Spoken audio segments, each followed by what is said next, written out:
Hello everyone, and welcome to my Days of Our Lives official. I hope everyone is having a wonderful day. Before we begin, please hit the subscribe button and give this video a thumbs up. It was Eric.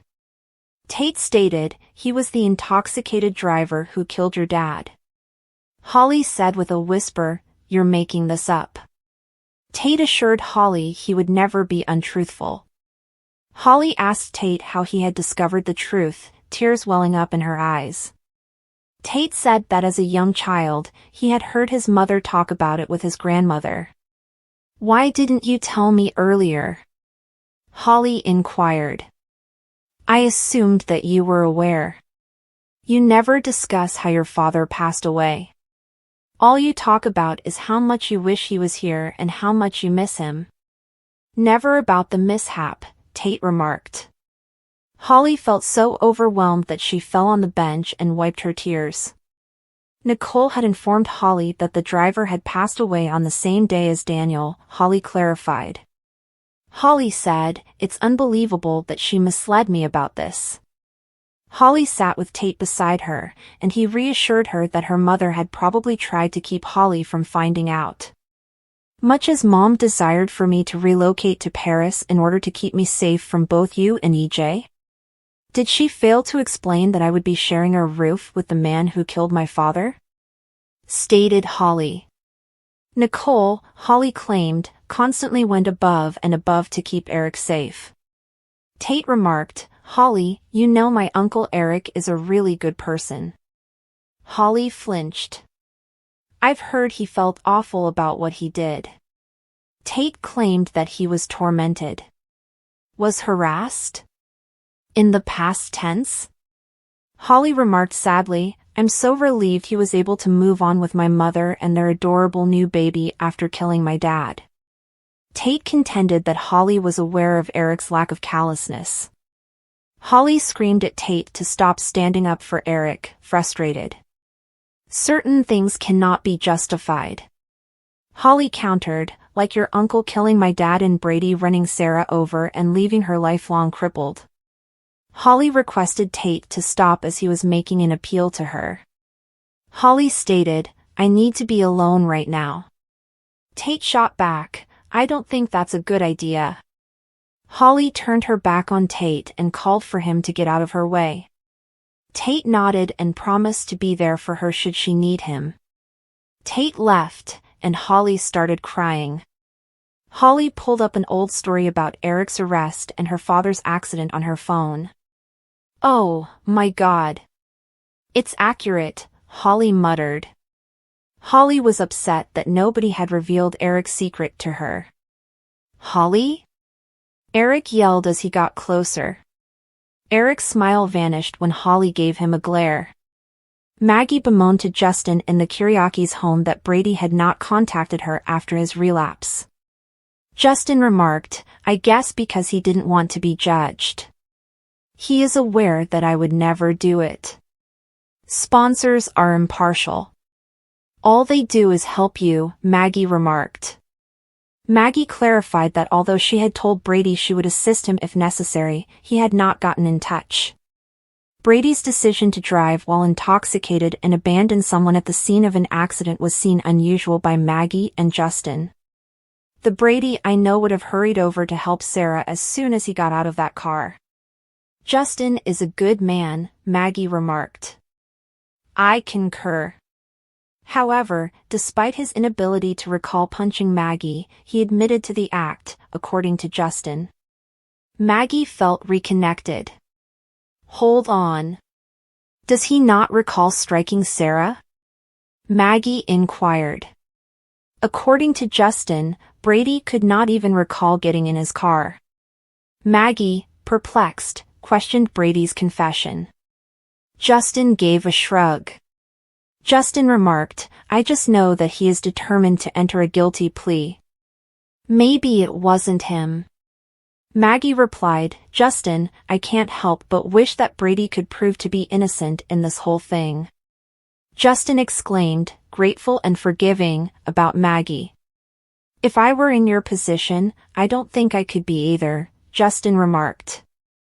You were in my position, though. As if I were in Brady's position. Do you recall when we thought I was to blame for the collision that claimed your lovely Adrienne's life? And that adorable child of Eric and Sarah? Stated Maggie. Maggie observed that Orpheus had set her up. Yes, Justin nodded. Justin remarked, but Maggie, I wish there was even the slightest chance that Brady was set up for this crime, but there's just no evidence to support that. Maggie shook her head and restated that she knew Brady would not have abandoned Sarah to perish. Xander watched as Fiona sat on the bed beside her daughter-in-law in Sarah's room. That anything so terrible had happened to Sarah, particularly so soon after her wedding, was something Fiona bemoaned. Fiona remarked, I just thank God that it wasn't so much worse. Sarah's mind flickered back to a memory. What's that? Sarah was asked by Xander. Sarah remarked, I remember. While Fiona suggested that Sarah ought to take a nap, Xander persuaded her to share her memories with him. I recall the mishap. Walking is something I recall. Subsequently, I recall hearing the vehicle's sound and turning to see the driver, Sarah recalled. You noticed Brady driving? Xander inquired. Sarah gave a firm nod. Xander questioned Sarah about the driver's identity. A glare was present. The picture is hazy, Sarah acknowledged. So you didn't see the face of the driver? Fiona inquired. No, Sarah replied. Xander urged Sarah to consider the accident and speculated that her memory might get better with time. Fiona said, Your wife needs her rest. Fiona went on to say that since Brady had been the driver, there was no use in pressuring Sarah to recall who it was. A positive identification, according to Xander, would bolster Brady's case. Sarah eventually acknowledged that she was out of further memory. Fiona remarked, Oh, darling, you have nothing to be sorry about. Fiona got Xander to get the soup from the kitchen so she could assist Sarah in unwinding. Sarah commented, Soup sounds good. Xander nodded and headed for the kitchen. Xander entered the living room following his conversation with the cook. Maggie inquired about Sarah. Xander informed Maggie that Sarah recalled the mishap. Was she able to identify the driver of the vehicle for you? Maggie inquired. Sadly, not just yet, Xander remarked. Xander clarified that while he had intended to press Sarah for specifics, she had become weary from the exertion of trying to recall. Maggie informed Xander that she agreed with Fiona that they shouldn't press Sarah too far, even if she was aware that Xander was eager to punish Brady. Xander declared he comprehended. Maggie advised having trust in the memory of the driver, saying that she saw the individual clearly and that she will ultimately remember it. I have no doubt that she will. Maggie, I just wanted to express how much it means to Sarah and me to have you and my mother here, Xander remarked. Maggie pointed out that Xander and Sarah were the only ones for whom she and Fiona cared. Xander said that he had been angry with his mother because he had failed to recognize the extent of Fiona's hardships. Xander remarked, Now that she's here, I can just see the good in her. Maggie observed that by choosing to stay and support Sarah and Xander during a trying time, Fiona had demonstrated her love for him. Tate was in the penthouse, reading an article on Brady's hit-and-run arrest. John came home. Tate questioned John about Brady's chances of avoiding incarceration. John stated, Justin is working on that right now. John inquired as to Tate's second source of irritation. Tate groaned and told Holly that he had given her information that had wounded her. Brady instructed Justin not to inquire about entering a different plea when he first entered the police interrogation room.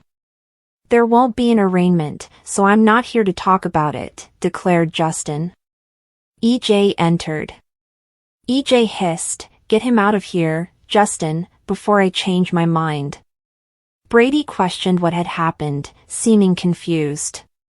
Justin clarified that he had persuaded EJ that Brady was not Brady's opponent. What about Sarah's family, too? Do they not merit justice? Brady queried. And they'll understand it. I'm dragging your ass back in here the second the Salem Police Department finds the proof I need to show beyond a reasonable doubt that you struck Sarah while driving under the influence, EJ declared. EJ rushed out of the room, warning Brady that the matter was not over. Justin said, "Let's get you home to your family." Brady scowled. Sarah fell asleep at the Kiriakis' mansion.